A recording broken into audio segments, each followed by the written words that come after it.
Noong Abril, tinawagan ka ng car financing at sinabi sa'yo hindi pa nababayaran sa sasakyan na panalunan mo. Kaya binawi yung sasakyan, hinatak yung sasakyan na panalunan mo to, ina-assume mo, bayad na to, tama? Hindi po sila binayaran po ni Miss Julie.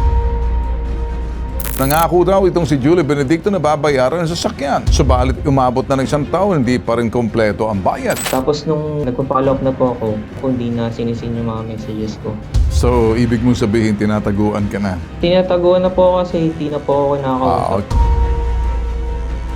Matindi po yan. Estafa po yan. Pagpapanggap na po yan. Ibig sabihin wala siyang karapatang iparapol yung kotse kasi hindi pa bayad. Ayusin nyo na lang to, Miss Julie Benedicto. Kumuha ka na ng abogado mo, ayusin mo na! Everyone, I'm Giancarlo Mula and I'm the guy who prize leader of the Here We Go Again raffle for a cause. Para kay Giancarlo Mula, napakalaking tulong na raw sa kanilang pang-araw-araw na buhay ang magkaroon ng bagong sasakyan. Nagamit ko rin po siya as service pamasok and syempre pang ano din po sa family mo. Kaya naman laking tuwa ni Gian nang manalo siya ng sinalihang online raffle for a cause. Bilang grand prize winner ay nanalo ito ng sasakyang 2018 model na Toyota Wigo. Araw na po ng raffle draw, March 31, 2022. So may FB live po sila. Kita ko doon na dinro yung, nabunot po yung pangalan ko. Pinakita rin po sa camera, tapos tinawagan din po ako. Tuwa po ako kasi excited na rin. Kasi yun nga po na bunot ako yung pangalan ko doon sa raffle nila. And grand prize po yung napanalunan ko. Kaya ganun na lamang ang pagkadismaya ni Gian nang tinawagan siya ng isang car financing at sinabing kailangan ng bawiin ang napanalunang sasakyan. Kinontak ako ng financer po. Then, mag-meet daw kami. So, akala ko, syempre medyo masaya pa po ako nang feeling ko ibibigay na po sa akin yung documents na original. Kasi yung financer na po yung nag-contact sa akin. Pero, yun, kabaliktaran po pala yung nangyari. Namo, itong Toyota Wigo sa isang raffle for a cause noong February 22, 2022 dahil bumili ka ng ticket, tama? Yes po, yes po. Sa ticket na yan, magkano binayaran mo sa ticket na binili mo kaya ka nanalo? 1,000 po for mga 10 entries po yun. Ang naging problema mo rito ay noong Abril 16, tinawagan ka ng car financing at sinabi sa'yo hindi pa nababayaran sa sasakyan na panalunan mo. Kaya binawi yung sasakyan, hinatak yung sasakyan, kaya ito masama ang loob mo kasi napanalunan mo to, ina-assume mo, bayad na to, tama? Opo. Kaya nagulat po ako nung na wala pa daw po palang nabibigay po sa kanila. And kailangan na po nilang kunin yung sasakyan. Alright. Tatanong ko lang sa iyo, ito bang korporasyon, ito ba'y kumpanyang sinalihan mo, korporasyon? Ang pagkaka-check ko po sa kanila, parang nagbibigay po sila ng nagpo-provide sila ng mga medical supply sa NGU. Okay. Yun po. Anatoly Helios International Incorporated. Yan ang pangalan ng kumpanya, tama? Opo, sir. And sabi mo, business management consultancy supplier ng mga medical products. Anong sinabi nitong nagmamayari? Itong si Julie Benedicto sa nangyaring itong na parang binawi yung sasakyan mo kasi hindi daw rin nabayaran. Anong sinabi sa inyo? Sabi niya po yung kinontak po siya na sinabi ko kinukuha po yung sasakyan. Sabi niya bakit daw po kinuha and wala daw po silang usapan ng financer. Tapos sabi niya gagawin niya po ng paraan and meron daw po siyang may down payment na nga daw po silang binigay. Yun po yung pagkakasabi niya. Which is nung kinausap ako ng financer, wala pa daw po talagang binabayad sa kanila.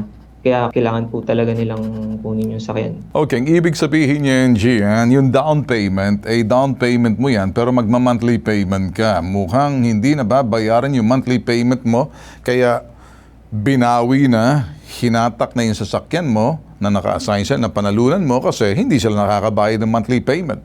Kung down payment, yun ang down payment para mabili mo sa sasakyan pero magbabayad ka monthly payment sa bangko. Yung humila ba, bangko?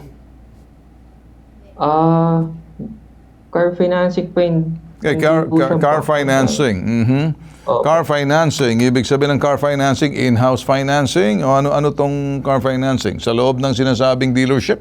Opo, parang may sarili po silang ano po, mga binibentang mga second-hand cars. Parang mga buy and sell na ano po. Tapos may car financing po silang provide. Ibang kumpanya to, hindi to pag-aari nitong narareklamo si Julie Benedicto. Ay, hindi po, sir. Iba po siya. So, Parang nung may pinag-ownan po sila. nung sinabi mo, ang sinasabi ni Julie Benedicto, sorry na lang o hindi ko masyado maintindihan. Kinausap mo, sana sinabi mo, ano to, ba't binabawi yung sasakyan mo na panalunan mo to? Anong sagot niya rito? Ayun po, ano po siya na nag-sorry po siya, tas ano po, gagawin niya daw po ng paraan. Tapos kontakin niya daw po yung car financing. Tapos i-update niya daw po ako. Tapos nung ano na po, nagpo-follow up na po ako. Bihira na po siyang mag-reply, minsan po hindi na sinisin yung mga messages ko. So, ibig mong sabihin, tinataguan ka na. Tinataguan na po ako kasi hindi na po ako nakakausap okay. ni Miss Julie po. Kanino nakapangalan yung sasakyan niya, Gian? Sa ibang tao po siya eh. Parang yung may-ari po mismo ng... Hindi po sa kanila, ibang tao po. Sa ibang tao nakapangalan pero hindi sa kanila. Mhm. Opo. So baka yung taong nakapangalan yung sasakyan na yun, hindi na nakabayad ng sasakyan sa financing, kaya hinatap. Di kaya? Hindi po sir eh. Bali ano na po yan eh. Binibenta na po talaga nung sa car financing po na ano. Parang buy and sell po. Buy and sell po kasi yun sila sir. Yung company na po na pinagkuhan. Paano mo nila. nasabi? Nakausap mo ba yung financing? Sinasabing binibenta o naghahaka-haka ka lang? Nakausap ko po si Sir Gilson Cao po. Siya po yung nakausap ko. Siya po yung rin po sa akin, yung nagbigay po sa akin dyan ng susi. So, yung may-ari na yan, anong pangalan yan?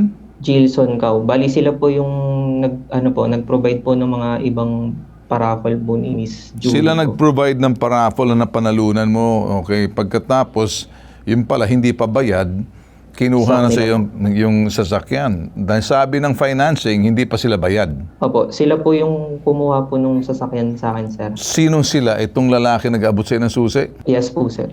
Gilson po. Siya yung bumili ng sasakyan para sa'yo. Opo, sila po yung buy and sell na car financing. So sila yung nagbayad, tapos Pinara po nila kay Miss Julie para ipara raffle po. pagkatapos binawi kasi anong sabi? Bibenta or hindi na nakabayad? Hindi po sila binayaran po ni Miss Julie. Hindi sila binayaran ni Julie. Mhm. So, ibig mong sabihin, bayad na yan. Ang problema, itong si Julie Benedicto na narereklamo mo, hindi siya nakabayad. Opo. Tinawagan nitong si may-ari ng financing. Nakiusap ang may-ari sa bitag na huwag na siyang kausapin sa ere upang maprotektahan ang kanilang negosyo. Handa raw siyang makipagtulungan ng maayos kay Gian. Si Jason handa raw makipagtulungan ng maayos kay Gian. Carlo, paliwanag ng may-ari ng car financing ng sasakyan na ipinaraffle ay kinuha daw sa kanila ng walang down payment. Wala namang pakialam kung sinong kumuha dyan. Basta't importanteng na panalunan, pumayag kayong pareho. Nangako daw itong si Julie Benedicto na babayaran ng sasakyan. Subalit umabot na ng isang taon, hindi pa rin kompleto ang bayad. Hindi na rin sumasagot sa mga text at tawag si Julie Velasco o Benedicto. Julie Benedicto, ayan, ang may-ari ng kumpanyang inarereklamo ngayon ni Gian. At para hindi daw tuluyan malugi ang kanilang negosyo ay pansamantala munang nilang binawi ang sasakyan. Bay, may pananagutan to. Pag binawi ninyo, Mariosep, Mariosep. Sa linya ng telepono, andyan na si Attorney Batas Mauricio. Ano pong pananagutan nung nagpa-raffle pagkatapos babawiin mo lang sasabihin mo, hindi pa bayad sa financing?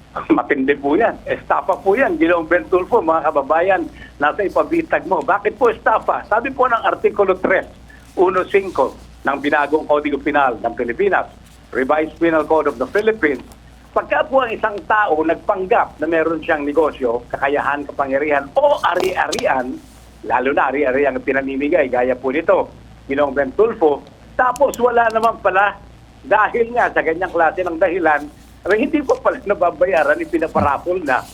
Estafa po yan. Maliwanag po yan, Ginoong Bentulfo. At dahil ang halaga po ng sasakyan, abay talaga namang napakalaki din naman, malaki po ang pananagutan niyan.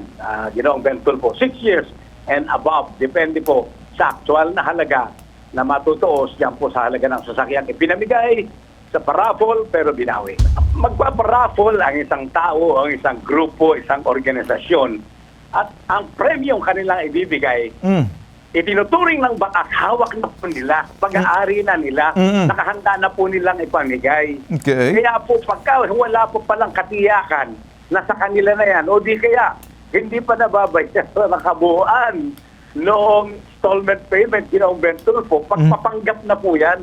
Ibig sabihin wala siyang karapatang iparapol yung kotse kasi hindi pa sa kanya dahil hindi pa bayad. Ayun. Yun po yun. Doon po papasok yung estafa. Ginoong Ben Tulfo, mga kababayan. Gian, narinig mo Yes, sir. naman ang sinasabi ni Attorney Batas Mauricio. Nasa batas natin, ang anumang bagay na pinaraffle mo, house and lot or sasakyan, or mga bagay na may halaga at napanalunan ng isang lumahok sa sinasabing paraffle. Pananagutan nung nagparaffle na hindi pa pala sa kanya ay estafa, masasampang estafa. Sabi ni Attorney Batas Mauricio, Article 3 Revised Penal Code of the Philippines.